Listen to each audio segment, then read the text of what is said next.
गाठ सुटली चोळीची, चोळीला 2 गाठी. टिकल्यावाल्याला कळणार नाही. तुम्हाला वेडा म्हणतोय असं नाही, यांचं नशीबच तसं आहे. यांना नाहीत ना, त्या पाहिल्या नाही चोळीच्या गाठी. जुन्या मावल्यांना लागाच्या चोळ्या असायच्या. लाग लाग. क्वालिटीच्या टेलरला चोळी शिवता येत नव्हती.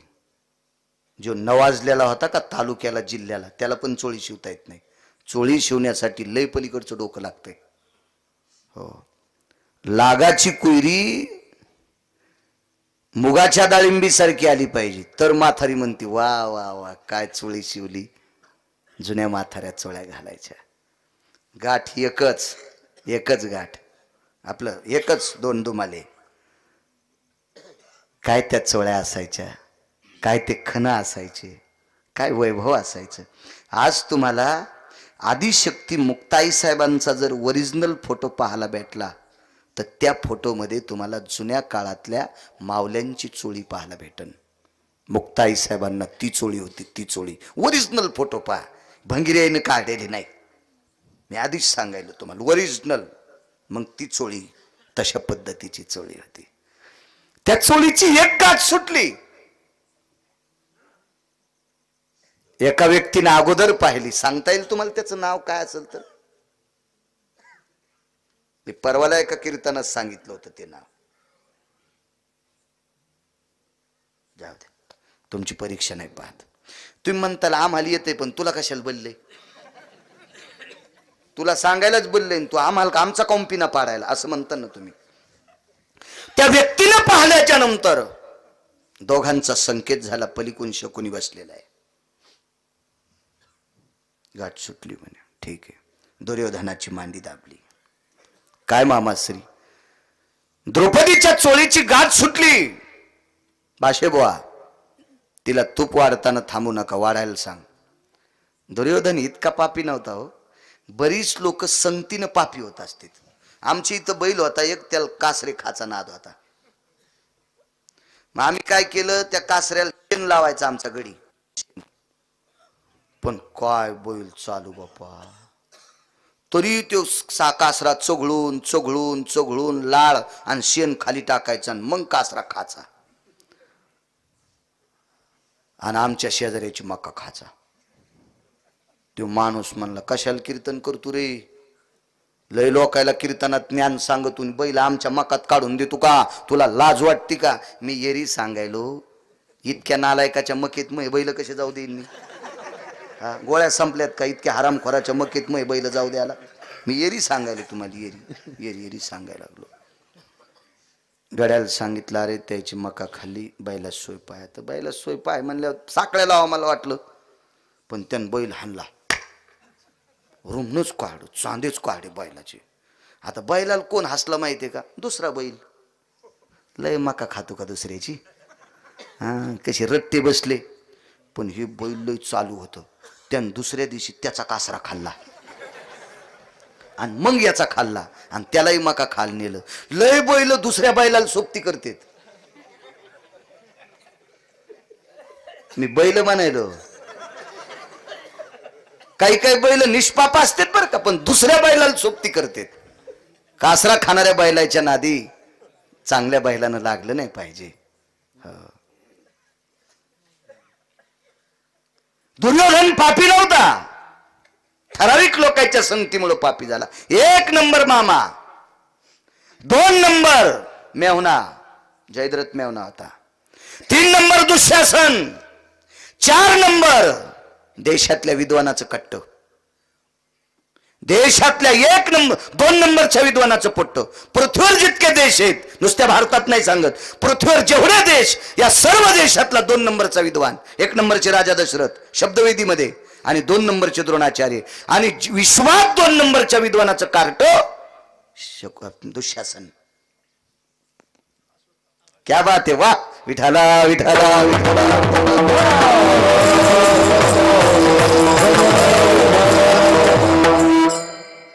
याला म्हणायचं श्रोते. पुन्हा 5 मिनिटं कीर्तन आगाव करतो. दाता लय खुश.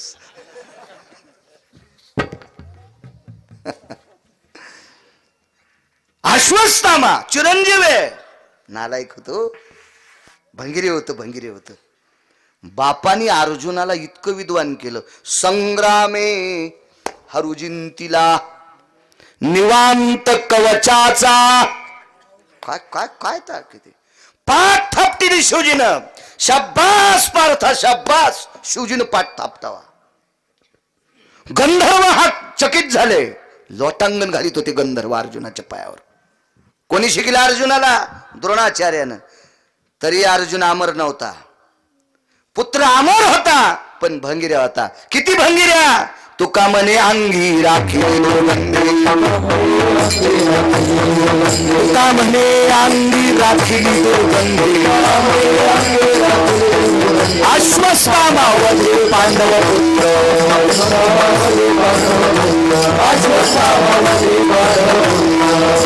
तुका म्हणे अंगी राखिली दुर्गंधी, अश्वत्थामावधी पांडव पुत्र. झोपीत 5 लेकर कापले. हो, किती नालायक होते ते, किती नालायक. लेकर निष्पाप असतील, कशाला त्या लेकरांना कापाव? अशा ठराविक लोकांच्या संगतीमुळे दुर्योधन वाईट झाला, नाही तर मुळात दुर्योधन वाईट नव्हता. अहो, मामाश्री ती भाची सून आहे, आणि मामाला भाषाची बायको लेकी इतकी असावी, त्याचं नाव मामा म्हणतात. मामाला भाच्याची पत्नी कोण्या अधिकाराची असं माहिती? लेकी इतकी असावं, लेकी इतकी. हो, मोठ्या भावाची बायको लहान्या भावाला आईच्या दर्जाची असावा. दुर्योधन इथं मातीत गेला. मामाचं ऐकून मोठी भाऊजाई आई समान असताना मांडीवर बसली, ती मांडीवर. इथं दुर्योधन नापास झाला. हो, आणि शकुनी तर मुळातच नापास होता. शकुनीला काही घेणं नव्हतं, त्याला एकच घेणं होतं, बहिणीचं एकही पट्टचित्त नाही राहिलं पाहिजे. सारे मेले पाहिजे, सारे मेले पाहिजे. याला हाडवैर म्हणतात. हाडवैर जुना शब्द होता ना, हाडवैर. शकुनीला जरासंधाच्या हाड सापडे. जरासंध नावाचा एक राक्षस होता. हे कोणाचा सासरा होता सांगता येईल? क्या बात है, वा, कंसाचा सासरा. त्याला 2 कट्ट्या होत्या. पोरीचं नाव सांगता येईल मागच्या बायकांना? किती भागवतकार मारल्यावर तुम्ही सुधरतान. पहिली गोळी मला घाला. एकीचं नाव आस्ती आणि एकीचं नाव प्राप्ती. ह्या कंसाच्या बायका आणि जरासंधाच्या कट्ट्या ह्या आगलाव्याच होत्या. ह्या लग्न झाल्याबरोबर यानं सासरा अंधार कोठडीत टाकला. देवाचे आई वडील बंदी शाळेत टाकले हे पाहू नका. कंसानं स्वतःचे मायबाप अंधार कोठडीत टाकले होते. ह्या पांचट सुनायची नाटकं होते. जी सून सासऱ्याची संपत्ती तुपात बुडून खाती आणि सासू सासऱ्याला नीट बोलत नाही, तिच्या झोपीत भिताड अंगाव पडन. घराला फुकून द्यावं लागन तिला, घरा सगळं तिची माती करावं लागन. काय काय म्हणते, ह्या मेल्याला आणू नका पुढच्या वर्षी.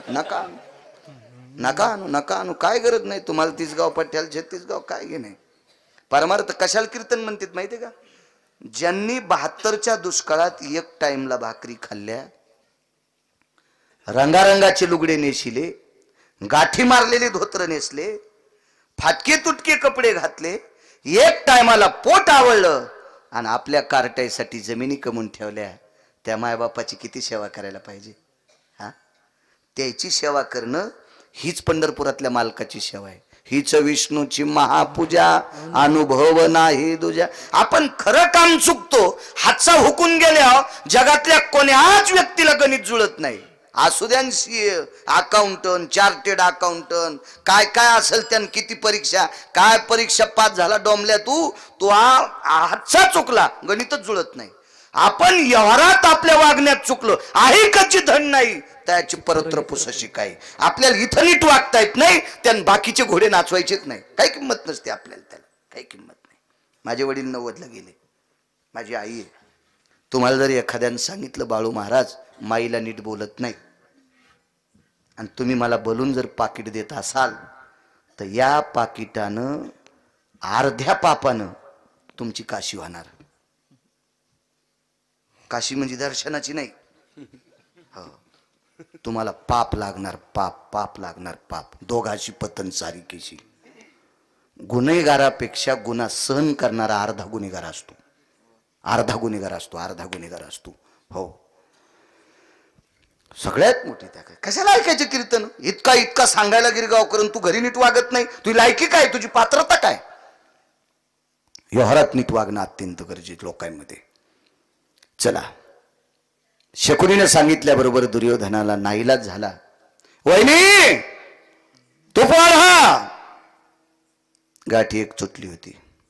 हाकेसर शेवडी सांगते, माझ्याकडे पाहिलं, उजवीकडे पाहिल्याबरोबर धर्माकडे बघितलं, धर्मानं मान खाली घातली. काय झालं असेल देव जाणे धर्माच्या मनात. बायकोची चोळीची गाठ सुटल्याच्या नंतर धर्मानं बकीट हातात घ्यायला पाहिजे होतं.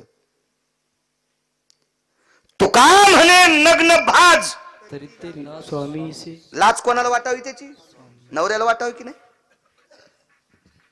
मला सांगा, वैभव असल्याच्या नंतर पोरग जर गोदड पांघरीत असेल, मंत्र्याचं पोरग जर गोदड पांघरून गारव्याचं फिरत असेल, तर त्याची लाच कोणाला वाटती? त्याला वाटावी की नाही? वाटावी की नाही? आपल्या पत्नीची प्रतिष्ठा चव्हाट्यावर जात असताना नवऱ्यानं पाहून खाली मान घालावा, त्याच्यासारखा हरामखोर जगात कोणी नाही. पांडवांना म्हणण्याची पात्रता माझी नाही. तो काय प्रकार असेल देव जाणे. तितक्या टोकाला हात लावायची योग्यता गिरगावच्या बाळूत नाही. आपली पात्रता नाही, योग्यता नाही, लायकी नाही, तेवढा अभ्यास नाही, ती आपली क्षमता नाही. आपण त्या क्वालिटीचे नाहीत, त्या पात्रतेचे नाहीत. पण धर्मानं मान खाली घातली. धर्मानं मान खाली घातल्यावर चौघायची काय हिंमत आहे? त्याने मान खाली घातली. पर्याय स्कोंटला. डोळे झाकले. विटेवरच्या मालकाला विनंती केली, देवा, अरे या बाजूनं 5 लोक बसलेले आहेत. यानं शरीर उघडं जरी पाहिलं तरी काय हरकत नाही, ते माझे पती आहेत. त्यांच्या सानिध्यात जे लोक होते, माझ्या मतानं 14 होते आणि एका महात्म्याच्या वतानं 36 होते. तर 5 लोक सोडून दिले, तर बाकीचे जेवता जेवता उठून गेलते, असं पुराण सांगते, मी नाही. क्या बात आहे. वाह वाह वाह वाह वाह. त्याच्यापेक्षा आंधळा बरा. गांधीजीचे 3 वानर होते. एकाच्या तोंडावर हात, एकाच्या डोळ्यावर हात, एकाच्या कानावर हात. वाईट पाहण्यापेक्षा आंधळा बरा, वाईट ऐकण्यापेक्षा बहिरा बरा, आणि वाईट बोलण्यापेक्षा मुका बरा. हे उठून गेले. राहिली 5. द्रौपदीने विचार केला, देवा ह्या 5 लोकांनी उघडं नागडं पाहिलं तरी काय हरकत आहे? ते माझे पती आहेत ना, या शरीरावर पूर्णतः अधिकार त्यांचा आहे. पण इकडच्या बाजूतले फक्त 2 लोकांना शरीर बघू नये, भीष्म आणि द्रोण. मग 78 मधले 2 गेल्यावर खाली किती राहिले? 76. मग 76 नालायक होते का? नुसते नालायक नाही, मूर्ख होते. मूर्ख होते. आणि मूर्ख म्हणजे येडा. येडा. आणि येड्या माणसानं शरीर उघडं पाहिलं का, झाकलं पाहिलं का, याचं काही दुःख वाटतं का? नाही. भाऊजई आई समान असताना मांडीवर बसी, तू हे मूर्खची का नाही? वेडाची का नाही? पागलची की नाही? रजस्वाला असताना भाऊजईला भर सभेत ओढून आणलं, ते पागलची की नाही? भर दुःशासनासारख्या माणसाला वस्त्रहरण करायला लावलं, हा पागलच आहे की नाही? मग मूर्ख माणसानं आपलं शरीर उघडं पाहिलं का, दाखलं पाहिलं का? काहीच नाही. पण 2 लोकांना बघू नये. श्रुतीनं भीष्माला आणि द्रोणाला प्रश्न केलता. वाक्य नीट लक्षात ठेव राजू. गुन्हेगार मोठ्या माणसाला ठरवल्या जाते. मोटरसायकलवाला पिऊन जरी 4 चाकाच्या गाडीवर गेला तरी पोलीस डिपार्टमेंटचे लोक जास्तीत जास्त चौकशी 4 चाकाच्या गाडीवाल्याची करते. याचा अर्थ मला असा सांगायचा आहे की मूर्खानं किती चुका करू द्या, पण दोषी सुज्ञ माणसाला ठरवत असते. सुज्ञ माणसांनी काही गोष्टी सांभाळायच्या असतात. अजून बी लक्षात घ्या, पांढऱ्या कपड्यावाला आणि रंगीबेरंगी कपड्यावाले 2 मित्र रस्त्याने चालले होते. तिकून ग्रामसेवक आला. ग्रामसेवक म्हणजे मी नोकरीवाला म्हणत नाही, मी डुकराला पण ग्रामसेवक म्हणत असतो. गावाची सेवा खरी कोण करते? म्हणून त्याला ग्राम सुकर शब्द आहे. अजून 2 शब्द आहेत. गुत थोडंच घेतलं दाता बॉम्या सांगा, तुम्हाला सांगतो बैठकीत गेल्यावर. गावाची सेवा करणारा डुक्कर तो आला. त्याच्यातल्या एक जणाच्या बापा सरपंच असताना रोड झालता. तर ते डुकरान म्हणला, आमचे बाबा सरपंच असताना रोड झालेला आहे, सरक बाजूला. आणि डुक्कर कशातून उठलं होतं? नालीतून. तिकून एक जण बाई म्हणली, अरे डुकराला काय बोल तू, मेल्या, सरक बाजूला. दोघांपैकी जपाव कोणत्यानं? ज्याच्या अंगावर पांढरे कपडे आहेत त्यानं. रंगीबेरंगी कपड्यावाल्यानं डुकरान शेपूट हाणले असं झटकिलं तरी निघत. आणि पांढऱ्या कपड्यावाल्याची पपेची माय पैशात ती मेल्या कुठं बसला होता तू. जपायचं कोण्या कपड्याला? पांढऱ्या इदवान मोठा. या लोकांनी जास्त जपणं गरजेचं आहे. श्रुतीने प्रश्न केला, पितामह भीष्माचार्य द्रोणाचार्य तुम्हाला माहित होतं ना द्रौपदी चोळीची गाठ सुटल्याच्या नंतर तुम्ही तिथे हजर आहेत, तुम्हाला काय काय काय काय उत्तर काय देता तुम्ही?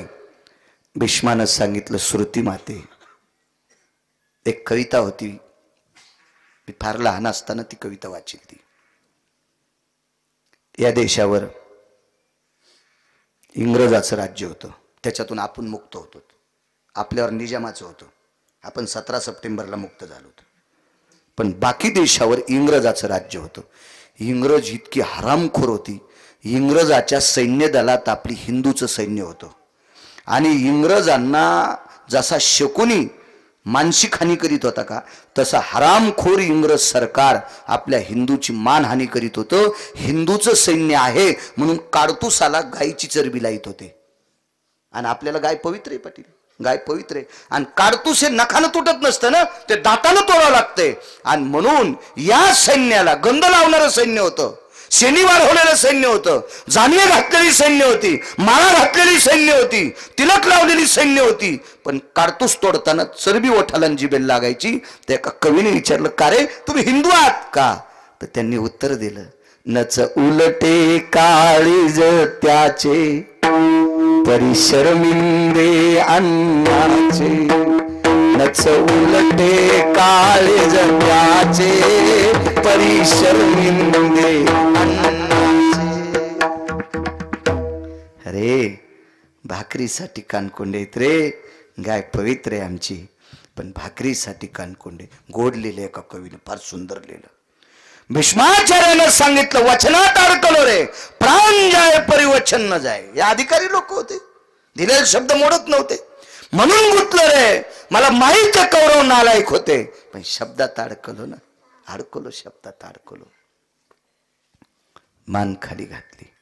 द्रौपदीने विचारलं, देवा फक्त 2 लोकांना शरीर बघू नये. खूप विनंती केली. माहेर धूर होतं. अंतकरणामध्ये 2 भावापैकी एक भाऊ वारलेला होता. द्रौपद राजाला 2 मुलं होते, द्रौपदीला 2 भाऊ होते. एक द्रोणाचार्याच्या हातानं मृत्यू पावला होता युद्धात, एका चुकीच्या कामात. एक जिवंत. त्या भावाला विनंती केली, दादा येशील का रे? कोठे गुंतलासी द्वारिकेच्या राया, कोठे गुंतलासी द्वारिकेच्या राया.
एक भाऊ होता.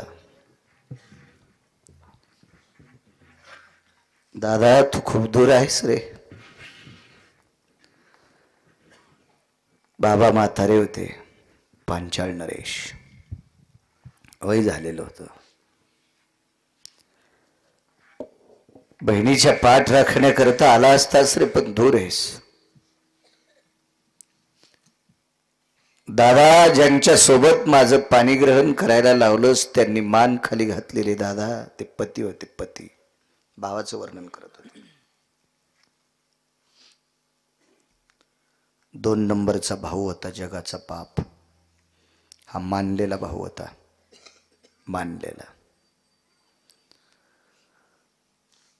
द्रौपदीच्या मुखारविंदातून जास्तीत जास्त पुराणात सहोदर हा शब्द आला. सबांधवेषु सहोदरेषु भाऊ शब्द जास्त आला देवापेक्षा. राया हा शब्द राजा आहे. कुठे गुंतलाशी द्वारकेच्या राया, राया म्हणजे राजा. बऱ्याच वेळेस भाऊ हा शब्द श्लोकात फार ठिकाणी वर्णी आली. पाहिलं डावीकडं, एखाद्याच्या तरी अंतकरणात दया येईल. भीष्म तरी सांगतील दुर्योधना हे काम चुकीचं आहे. द्रोणाचार्य म्हणतील शकुनी गांधार नरेश हे काम चुकीचं आहे. एक बोलत नव्हता. 8 लोक सारखे द्रौपदीकडे बघत होते आणि चोळीची एक गाठ सुटली महाराज, दुसरी सुटणार होती. प्रसंग पुढचा सांगतोय. द्रौपदी पवित्र किती होती. जी आचरणात वागलेल्या स्त्रीचे पाय बघितल्याच्या नंतर पोटभर जेवण मिळते. 60,000 शिष्यासह म्हातारं वनात आलं. 60,000 शिष्य घेऊन हवालदिर झाले हो पांडव. कसं जीव घाला. बारीक वारं आलं आणि वाऱ्यानं पायावरच्या मिऱ्या बाजूला सरकल्या. पाय घोळ पातळ नेसायची, मिऱ्या सरकल्या आणि 2 बोटाची नख पाहिले. तिचे होता दरुशन आणि मिळे पोट भरी अन्न. काय ताकद असलो द्रौपदीची. दादा तुझ्या नामाची पवाडे गाता गाता फार चारित्र्य सांभाळलं रे दादा, खूप चारित्र्य सांभाळलं. दुःख वाटतं रे दादा.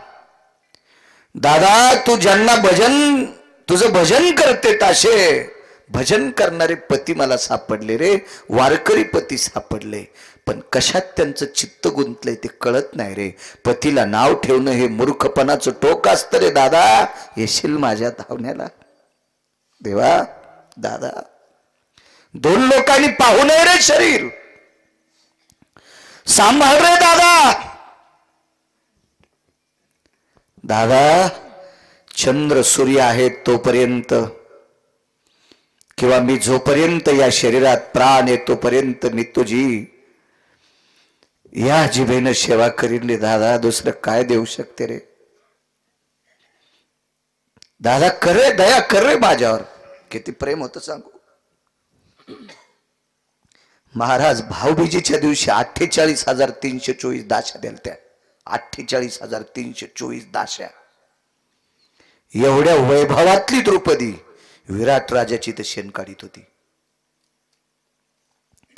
आणि शेण काढता काढता एके दिवशी विराटाच्या बायकोन सांगितलं तुला दळावं लागते. आणि दळायला जात्यावर बसलं. जुन्या काळातली माऊली जात्यावर दळत असताना मुक्यानं दळत नाही.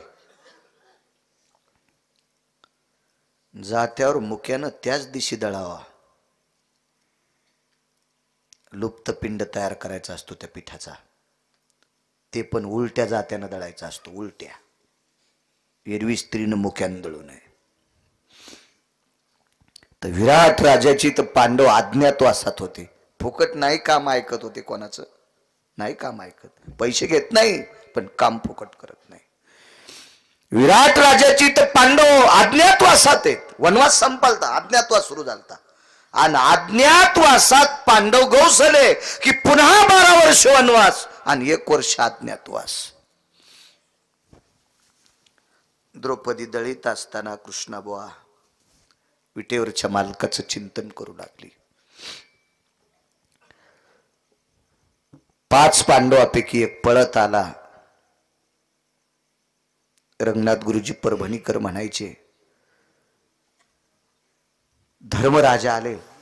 सकाळची वेळ होती, अंधारातली, दिव्याचा प्रकाश होता.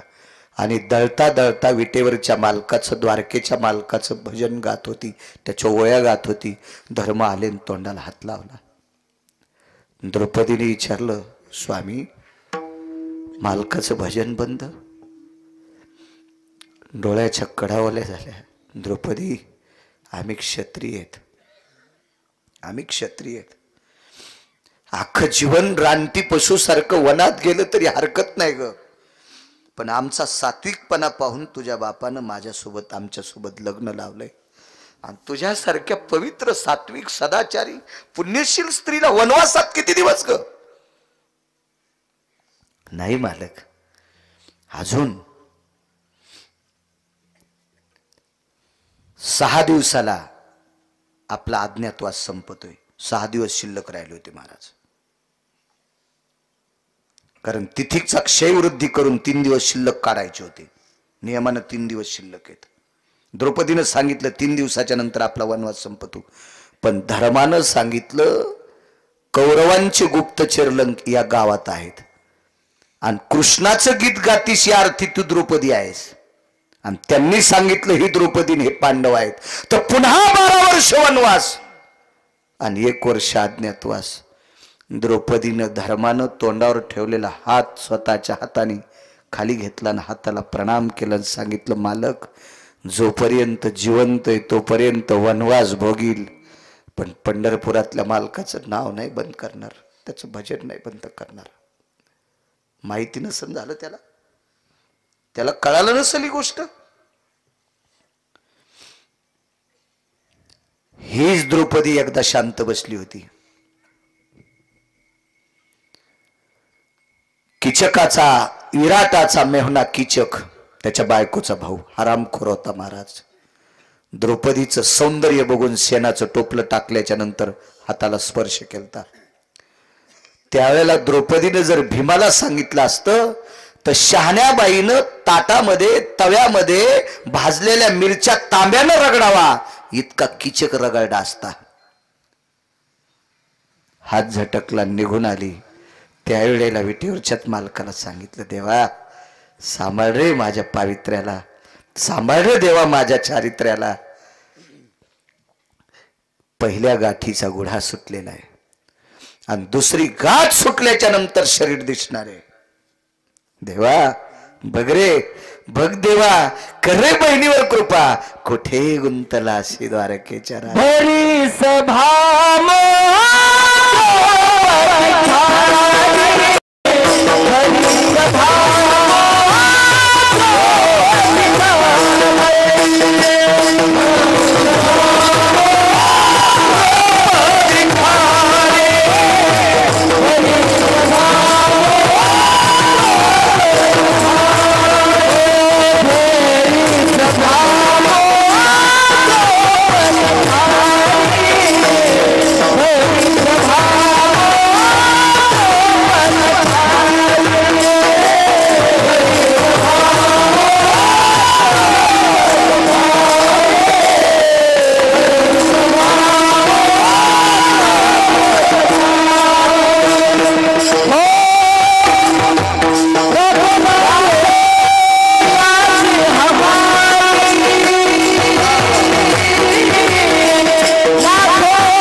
वस्त्रहरणाचा प्रसंग.